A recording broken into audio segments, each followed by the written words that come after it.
Thanks for joining us on 9 News at Noon. I'm Sam Shocker. Right now, police are looking for the person they say shot someone near Montview Park late last night. Police were called to East 17th Avenue near Colfax and Yosemite just before 10 last night. Witnesses say two men were arguing when the suspect pulled a gun and fired multiple times. We're told that victim has life-threatening injuries, but so far there's no suspect description. But 9 News reporter Brianna Fernandez was on scene and saw a tow truck taking a red car from the scene. With Thanksgiving just a week away, CSP is sending out a warning. Plan a sober ride home because troopers will be doing extra patrols and doing sobriety checkpoints.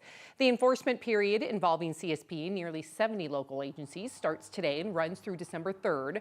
But you can get a ride home for cheaper. Uber is partnering with Mothers Against Drunk Driving for an $8 discount on a ride. Just use the code at the bottom of your screen, GOBBLE CO25, from November 26th through the 30th.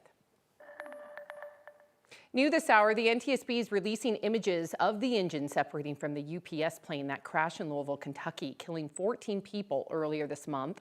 A newly released report says there were several cracks in the left wing's engine mount.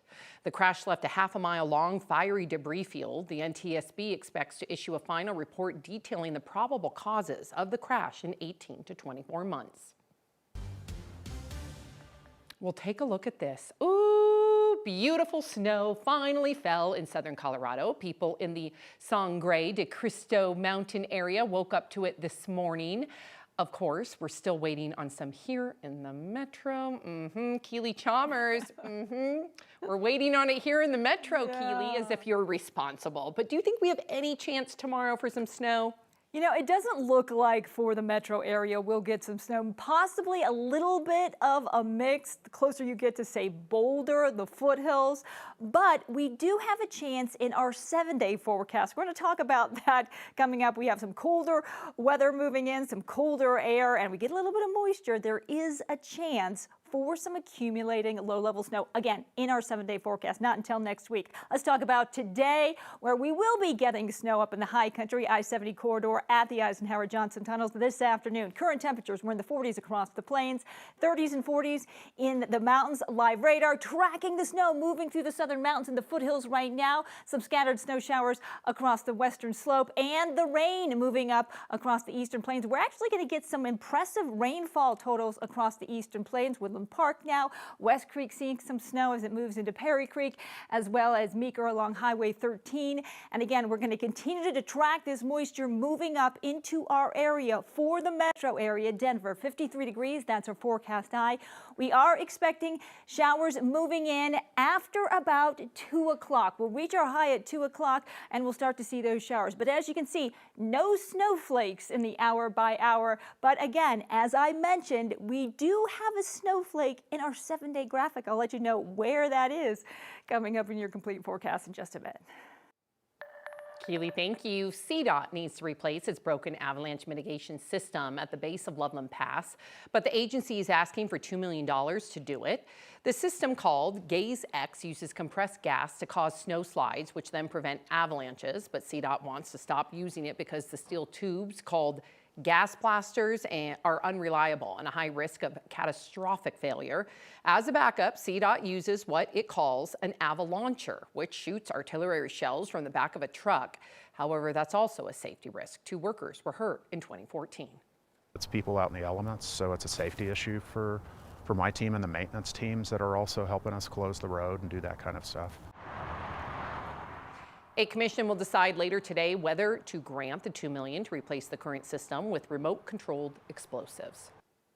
Aurora police will now use drones as first responders in a new partnership with Flock. However, Flock has been under fire recently after lying about sharing access to data from Colorado law enforcement agencies with federal immigration officials. Still, APD is going forward with the partnership. The police department is insisting the drones will be directed at criminal activity and the video will be theirs only. Well, I mean, what we need to remember is that this is deployed specifically towards criminal activity. So, you know, the people that need to be concerned are those committing crimes in the city. You know, this technology is about leveraging that for our ability to hold them accountable. APD says right now they have 1 drone that can fly around the clock, and they're working to grow that to 6 with the ability to launch around the city.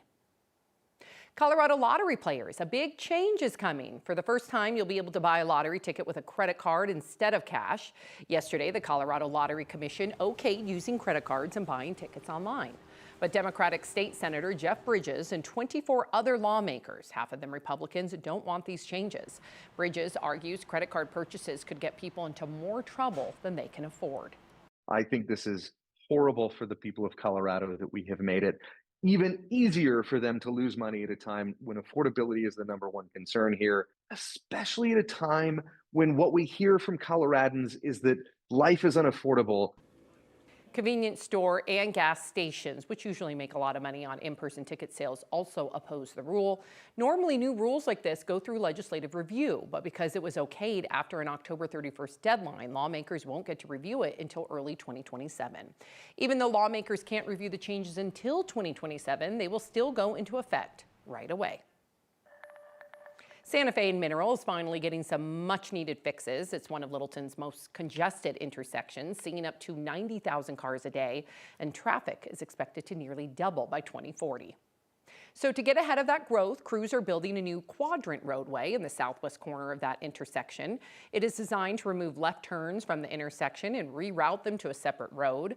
The area will also get new signals, lane changes, and safety upgrades for people walking, biking, and using transit. Construction should wrap up in 2027.